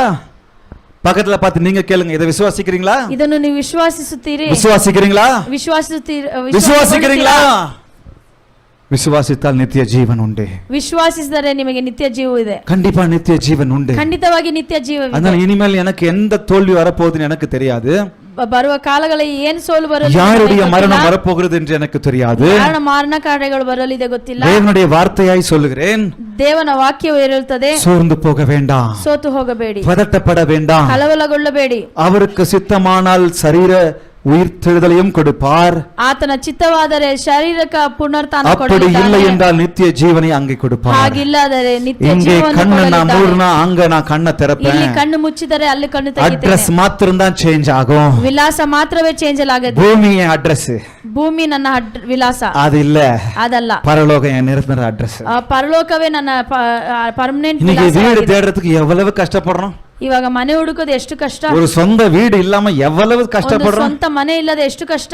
வாடகைக்கு 2 வருஷத்துக்கு ஒரு தடவை, 5 வருஷத்துக்கு ஒரு தடவை ரிலீஸுக்கு வாடகைக்கு தேடிக்கிட்டே அலையறோம். 2 ವರ್ಷ 5 ವರ್ಷಕ್ಕೆ ಒಮ್ಮೆ ನಾವು ಮನೆ ಹುಡುಕುತ್ತಲೇ இದ್ದೀವಿ. உலகத்துல வாழ்றதுக்குள்ள ஒரு சொந்த வீடாவது இருந்திரணும்டா. ಈ ಲೋಕದಲ್ಲಿ ಜೀವಂತ என் பேர்ல ஒரு சொந்த வீடு வந்துறணும். ನನ್ನ ಹೆಸರಿನಲ್ಲಿ ಒಂದು ಸ್ವಂತ ಮನೆ ಇರಬೇಕು. அப்படிதானே? ಆ ರೀತಿ ಅಲ್ಲವಾ? ஜெயா விலாசம், ಜಯ ವಿಲಾಸ, ராஜேஷ் விலாசம், ರಾಜೇಶ್ வில்லா, ರಾಜೇಶ್ நிலையம், ನಿಲಯ, அலெக்ஸ் நிலையம். ಅಲೆಕ್ಸ್ ನಿಲಯ வாங்குறதுக்கு எப்படி கஷ்டப்படுறோம். ತಗೊಳ್ಳಿಕ್ಕೆ ಎಷ್ಟು ಕಷ್ಟಪಡುತ್ತೇವೆ. ஒருவேளை ಒಂದು வாடகை வீடு, ಬಾಡಿಗೆ ಮನೆ, லீஸுக்கு வீடு, ಲೀಸ್ಗೆ ಮನೆ, சொந்த வீடு, ಸ್ವಂತ ಮನೆ, எந்த பேர் வேணாலும் இருக்கலாம். ಯಾವ ಹೆಸರು ಇರಬಹುದು. இது எல்லாமே ಇದೆಲ್ಲವೂ ಟೆಂಪರರಿ தான். ಎಲ್ಲವೂ ನಿರಂತರ ಅಡ್ರೆಸ್ ಪರಲೋಕಂ. ನಿರಂತರವಾದ ವಿಲಾಸ ಪರಲೋಕವೇ. ஹல்லேலூயா, ஹல்லேலூயா, ஹல்லேலூயா, ஹல்லேலூயா. பரமன் கட்டிய நிரந்தர வீடு. ಪರಮನು ಕಟ್ಟಿದ ನಿರಂತರವಾದ அங்க ಮನೆ. எனக்கு எப்பவுமே உண்டு ஒரு வீடு. ನನಗೆ ಯಾವಾಗಲೂ ஆண்டவர் இயேசு சொல்றாரு, இதெல்லாமே அவருக்கு தெரியும். எவ்வளவு அழகா சொல்றாரு பாருங்க. ಇದೆಲ್ಲವೂ ದೇವರಿಗೆ ಗೊತ್ತು, ಎಷ್ಟು ಸುಂದರವಾಗಿ அப்படி ಹೇಳ್ತಾನೆ. இல்லாதிருந்தால் நான் சொல்லி இருப்பேன். ಆ ರೀತಿ ಇಲ್ಲದಿದ್ದರೆ ನಾನು ಹೇಳುತ್ತಿರುತ್ತೇನೆ. பிதாவிடத்தில் எனக்கு அநேக வாசஸ்தலங்கள் உண்டு. ಪಿತಾ உங்க ತಂದೆಯ எல்லாருக்கும் ಬಳಿ ಅನೇಕ ವಾಸ ಮಾಡುವ ಸ್ಥಳಗಳಿದೆ. ஸ்பெஷல்லா ஒரு வீடு இருக்கு. ನನಗಂತ ಒಂದು ಸ್ಪೆಷಲ್ ಆದ ಮನೆ ஸ்பெஷல்லா ಇದೆ. ஒரு ரூம் இருக்கு. ನನಗೆ ಸ್ಪೆಷಲ್ ಆದ ಒಂದು நிரந்தர ಕೊಠಡಿ வீடு. ಇದೆ. சோ அதனால இந்த உலகத்தில் நடக்கிற காரியங்களை குறித்து சோர்ந்து போக வேண்டாம். ಈ ಲೋಕದಲ್ಲಿ ನಡೆಯುವ ಕಾರ್ಯಗಳನ್ನು ನೋಡಿ மரணத்தை ನೀವು நாம் தேடி ಸೋತು- போக வேண்டிய ಸೋತು அவசியம் அல்ல. ಹೋಗಬೇಡಿ. மரணத்தை நாம் தேடி போக வேண்டிய அவசியம் அல்ல. ಮರಣವನ್ನು ನಾವು ಹುಡುಕಿ ಹೋಗುವುದು ಸಾಧ್ಯವಿಲ್ಲ. அதே சமயத்தில் மரணம் நம்மை தேடி வந்தால் ಮರಣ ನಮ್ಮನ್ನು ಹುಡುಕಿ ಬಂದರೆ கலங்க வேண்டிய அவசியம் வேண்டாம். ಕಲವಲಗೊಳ್ಳಬೇಡಿ. நிரந்தர வீட்டில் நாம் இருப்போம். ನಿರಂತರವಾದ ಮನೆಯಲ್ಲಿ ಇರುವೆವು. ஹalleluya. ಹಲ್ಲೆಲೂಯಾ. அவர் நேரத்துக்கு விடுங்க. ಆತನ ಸಮಯಕ್ಕೋಸ್ಕರ ಬಿಟ್ಟುಕೊಡಿ. 2 நாள் வெயிட் பண்ணி தான் வந்தாரு. 2 ದಿನ ನಂತರವೇ ಬಂದರು. கடைசியில கடவுள் நாம மகிமைப்பட்டுச்சா இல்லையா? ಕೊನೆಯದಲ್ಲಿ ಆತನ ನಾಮ ಮಹಿಮೆ ಹೊಂದಿತು. God has a timetable for you and I. ದೇವರಿಗೆ ಸಮಯವಿದೆ. உங்களுக்கும் எனக்கும் அவர்கிட்ட ஒரு டைம் டேபிள் இருக்கு. ದೇವರ ಬಳಿ ನಿಮಗೂ ನನಗೆ ಸಮಯವಿದೆ. சும்மா நான் ஏதோ ஒரு வேலை செய்யறதுக்கு இந்த உலகத்துல ஒரு வேலை செய்யறதுக்கு டைம் டேபிள் போட்டு வேலை செய்யறேன். ಈ ಲೋಕದಲ್ಲಿ ಮಾಡುವ ಕಾರ್ಯಗಳಿಗೆ ನಾವು ಅದಕ್ಕೆ ಸಮಯ அவருக்கு என் மேல ஒரு பிளான் இருக்கு. ಆತನಿಗೆ ನಿಮ್ಮ ಕುರಿತು உங்க மேல என் மேல ஒரு ஸ்பெசிபிக் பிளான் இருக்கு. ಯೋಚನೆ ಇದೆ. ஒரு டைம் டேபிள் வச்சிருக்கிறாரு. ಆ ಸಮಯವನ್ನು எது ಇಟ್ಟಿದ್ದಾನೆ. எது எப்ப எங்கெங்க செய்யணும்னு அவருக்கு தெரியும். ಯಾವಾಗ ಏನು ನನಗೆ ನಿಮಗೆ அதனால அவசரப்பட வேண்டாம். ಸಮಯವಿದೆ. ಅದರಿಂದ ನಾವು ஆத்திரப்பட வேண்டாம். ನಾವು பதட்டப்பட வேண்டாம். ನಾವು ಕಲವಲಗೊಳ್ಳಬಾರದು. கவலைப்பட வேண்டாம். ನಾವು ಅದನ್ನು ಕುರಿತು ಯೋಚಿಸಬಾರದು. பயப்பட வேண்டாம். ಭಯಪಡುವ கலங்க வேண்டாம். ನಾವು ಕಲವಲ ಮಾಡಬಾರದು. பேனிக் ஆகாதீங்க. பக்கத்துல பார்த்து சொல்லுங்க, பேனிக் ஆகாங்க. ನೀವು ಪ್ಯಾನಿಕ್ ಆಗಬೇಡಿ. அவர் நேரத்துக்கு விட்டு கொடுங்க. ಆತನ ಸಮಯಕ್ಕೆ ಬಿಟ್ಟು அவர் ಕೊಡಿ. நோக்கத்துக்கு விட்டு கொடுங்க. ಆತನ ಕಾರ್ಯಗಳಿಗೆ ಬಿಟ್ಟು ಕೊಡಿ. அவர் நாமம் மகிமைப்படும். ಆತನ ನಾಮ ಮಹಿಮೆ ಹೊಂದುತ್ತದೆ. சோர்ந்து போக வேண்டாம். ನೀವು ಸೋತು ಹೋಗಬೇಡಿ. கர்த்தர் நம்ம கூட எப்பவுமே இருக்கிறாரு. ದೇವರು ನಮ್ಮೊಟ್ಟಿಗೆ ಯಾವಾಗಲೂ ಇದ್ದಾನೆ. அப்போ ಹಾಗಾದರೆ நானே என்று சொல்லி இந்த வார்த்தையை தியானிக்கும் போது, ನಾನೇ ಎಂದ ವಾಕ್ಯವನ್ನು ನಾನು ಧ್ಯಾನಿಸುವಾಗ, இந்த உலகம் இந்த வார்த்தையை வைத்து என்னை ಈ உங்களை ಲೋಕವು ಇದೇ ಮಾತನ್ನು ಇಟ್ಟು ನಿಮ್ಮನ್ನು நான் ஆரம்பத்துல சொன்னேன், ಬೇರೆ ರೀತಿ ನಡೆಸುವುದಾಗಿದೆ. என்னை உங்களையும் வஞ்சிக்க ನನ್ನನ್ನು ನಿಮ್ಮನ್ನು ವಂಚಿಸಲು, அல்லது இந்த வார்த்தையை அவங்க வேற விதமா புரிஞ்சுக்கொள்ள, ಈ ಮಾತುಗಳನ್ನು ಅವರು ಬೇರೆ ರೀತಿ ತಿಳಿದುಕೊಂಡಿದ್ದಾರೆ. உங்களை வஞ்சித்து பிசாசு நடத்த அவன் ரொம்ப ரொம்ப கவனமா இருக்கிறான். ನಿಮ್ಮನ್ನು ಬೇರೆ ರೀತಿ ನಡೆಸಲು ಸೈತಾನನು ಕಾರ್ಯ ಮಾಡುತ್ತಿದ್ದಾನೆ. உங்களுக்கு இன்னைக்கு உங்களுக்கு சாவே இல்லைன்னு சொல்லி ஒருத்தர் பிரசங்கம் பண்றாங்கன்னு வைங்க.